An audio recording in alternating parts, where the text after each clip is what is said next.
আসসালামু আলাইকুম। গত কিছুদিন ধরে যা চলতেছে তা তো আপনারা সবাই জানেন।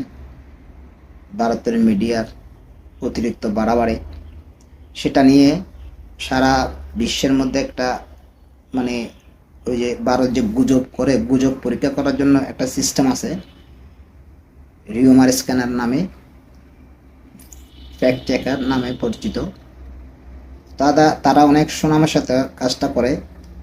তো সে ফ্যাক্ট চেকাররা গতকাল এই ভারতের মিডিয়া প্রচারিত বিভিন্ন প্রায় 50টি সংবাদ এরা মানে না, সরি, 50টা চ্যানেলে, ভারতের 50টা চ্যানেল, জাতীয় দৈনিক পত্রিকা বা চ্যানেলে বা অনলাইন পোর্টালে, মানে 50টা ভারতের এরকম এদের মিডিয়া বাংলাদেশের বিরুদ্ধে নানান ধরনের প্রচার চালাচ্ছে, গুজব চালাচ্ছে, যেগুলো মানে কোনো ভিত্তি নেই।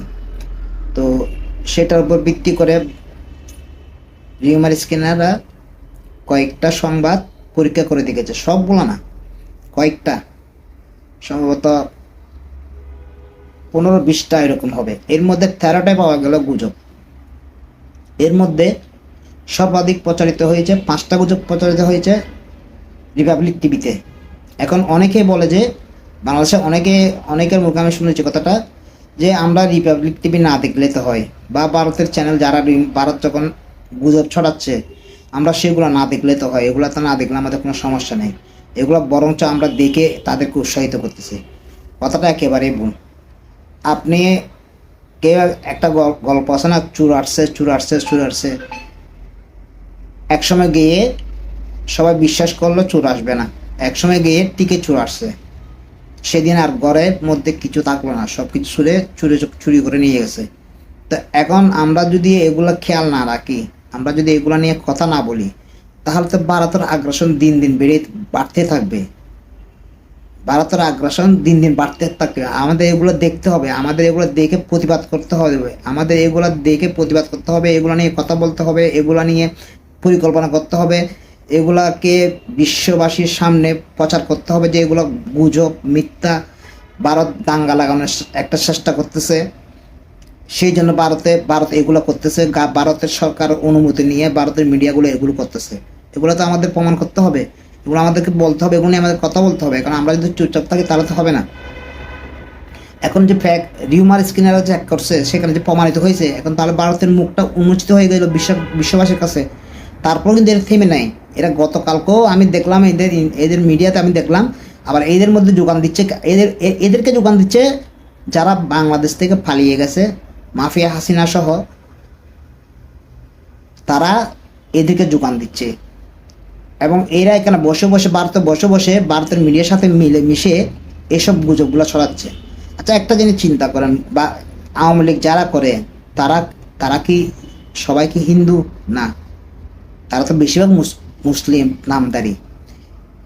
আজ পর্যন্ত আমি কোনো একটা আওয়ামী লীগ সমর্থক, আমি নেতাদের কথা নাইবা বললাম, কারণ বা নেতারা কোনো কারণে বা যেহেতু তাদের পাশে ভারত দাঁড়িয়েছে, তাদের বিপক্ষে কথা বলবে না, কোনো একটা সমর্থক পর্যন্ত এই যে ইন্ডিয়ার আগ্রাসন, ভারতের যে আমাদের প্রতি অন্যায় গুজব ছড়াচ্ছে, এগুলোর বিরুদ্ধে একটা কথা বলতে কোনো আওয়ামী লীগের সমর্থক আমি দেখি নাই।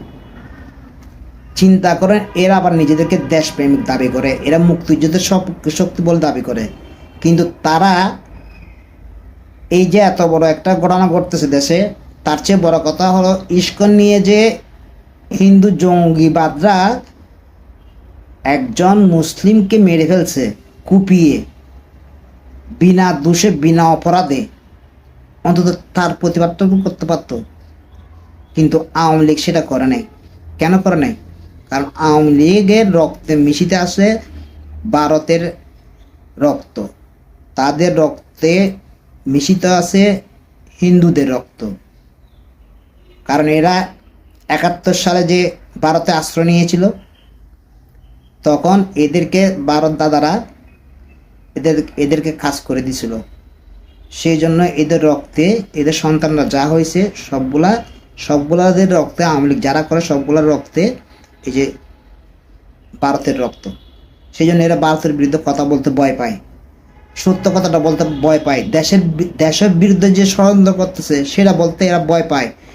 এরা যদি এখন ভারত বাংলাদেশ যদি যুদ্ধ লাগে, এরা থাকবে ভারতের পক্ষে, এরা থাকবে ভারতের পক্ষে, এরা দেশের পক্ষে থাকবে না। এরা যে দেশের পক্ষে থাকবে না তার প্রমাণ আমরা ইতিমধ্যে পেয়ে গেছি। তাহলে এই ভারতের আধিপত্যের বিরুদ্ধে আমাদেরকে সবাইকে ঐক্যবদ্ধ হতে হবে, আমাদের এক থাকতে হবে। ভারত বারবার গুজব ছড়াবে, আমরা এগুলো দেখবো না, আমরা এগুলো ইগনোর করব, এটা করলে হবে না। আমাদের সজাগ থাকতে হবে, আমাদের এগুলো দেখতে হবে। এবং গতকালকে এটা প্রচার করতেছে, দ্রব্যমূল্য ঊর্ধ্বগতির কারণে ভয়ে ইউনূস সরকার ফ্রান্সে চলে গেছে, দেশ ছেড়ে পালিয়ে গেছে, দেশে এখন নাই ইউনূস সরকার। দ্রব্যমূল্য ঊর্ধ্বগতির কারণে রাস্তায় বিক্ষোভ সমাবেশ, জনগণ রাস্তায় নেমে এসেছে। 1 প্লেট ভাত, 2টা কাঁচামরিচ আর একটা পেঁয়াজ বাংলাদেশে নাকি 300 টাকা, অথচ ইন্ডিয়াতে নাকি 200 টাকায় দিয়ে বিরিয়ানি পাওয়া যায়। বাংলাদেশে 1 প্লেট ভাত, 2টা কাঁচামরিচ, একটা পেঁয়াজের দাম 300 টাকা। তোদেরকে কে বলছে? তোরা এই তথ্য কোথায় পাইছস? তোরা এই তথ্য পাইছস আওয়ামী লীগ যারা এখানে বসে রয়েছে এখন, তারা সেই তথ্য দিচ্ছে। এখন ভারত আমাদের বিরুদ্ধে এরকম উঠে পড়ে লেগেছে কেন? ভারত উঠে পড়ে লেগেছে তার কারণ হচ্ছে আমাদের কাছে পরাজিত হয়েছে। ভারত মানে হাসিনা, হাসিনা মানে ভারত, ভারত মানে আওয়ামী লীগ, আওয়ামী লীগ মানে ভারত। সোজা হিসাব। এই সোজা হিসাবের মধ্যে ভারত যখন পরাজিত হয়েছে বাংলাদেশে, আমাদের জনগণের কাছে পরাজিত হয়েছে, তখন ভারতের মাথা ঠিক নেই, ভারতের মাথা ওলাই গেছে। এখন ভারত চিন্তা করতেছে বাংলাদেশ তো হাতছাড়া হয়ে গেল, কারণ বাংলাদেশে তো ভারতে একটা স্বর্ণের ডিম দেওয়া হাঁস ছিল, হাসিনা, বান্দি গোলাম। হাসিনা ছিল ভারতে দাসী, একজন বান্দি। সে বান্দি তো ছিল বাংলাদেশে, তখন ভারতের যা ইচ্ছা তা করছে। এখন তো হাসিনাকে আমরা জেটিয়ে দেশ থেকে বিদায় করে দিয়েছি, এবং গেছে কোথায় হাসিনা? সেই একই স্থানে, ভারতে। সে ভারতেই গেছে। তো ভারতে গিয়ে এখন ভারতে যখন গেছে, ভারত তো পরাজিত হয়েছে এখানে। ভারত তার মনোনীত প্রার্থীকে এখানে রাখতে পারে নাই, এবং দেখতেছে সামনে কোনো ভারতের প্রতিনিধি ভারত হাসিনার মতো সব কিছু বিলিয়ে দেবে এরকম কেউ ভবিষ্যতে আসবে না বাংলাদেশে। সেই জন্য ভারতের মাথা খারাপ। সেই জন্য ভারত চাচ্ছে যে কোনোভাবে হোক বাংলাদেশকে একটা দাঙ্গা লাগানোর জন্য। অনেকে প্রশ্ন করতে পারে ভারতের দাঙ্গা লাগায় লাভ কি? ভারতের দাঙ্গা লাগানোর লাভ হচ্ছে এটাই, মানে হাসিনার মতো একজন পুতুল চাচ্ছে, হাসিনার মতো একজন বান্দি চাচ্ছে, যাতে ভারতের কথায় উঠে ভারতের কথায় বসে। ভারত যা চায়, যখন যা চাইবে তাই দিবে। যেমন গত কয়েকদিন আগে ভারত বাংলাদেশের উপর দিয়ে ফাইবার অপটিক্যাল তার নিয়ে যেতে চেয়েছিল, কিন্তু আমাদের বর্তমান অন্তর্বর্তীকালীন সরকার সেটা ডিনাই করছে, রাজি হয় নাই। তাহলে এই সামান্য কাজটাও আমরা ভারতকে আমরা দিই নাই আমাদের দেশের স্বার্থের জন্য। কিন্তু হাসিনা হলে তো এটা আমরা খবরই পেতাম না, এটা কোন দিক থেকে নিয়ে যেতে আমরা জানতাম না।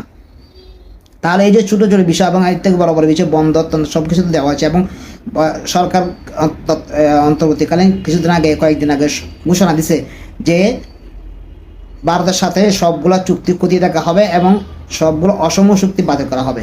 ভারতের মাথা আরও খারাপ হয়ে গেছে, ভারত সাথে কোনোভাবে দাঙ্গা লাগানোর জন্য। কিন্তু দাঙ্গা পারবে না, কারণ আজকে আমাদের সাবেক সেনাবাহিনীর সদস্যরা তারা একত্রিত হয়ে বিবৃতি দিয়েছে একটা, আজকে কিছুক্ষণ আগে। এরা বলতেছে, ভারতকে হুঁশিয়ারি দিয়েছে, ভারত যদি মনে করে বাংলাদেশ দুর্বল, বাংলাদেশ ভারতের সাথে পারবে না, এটা ভুল।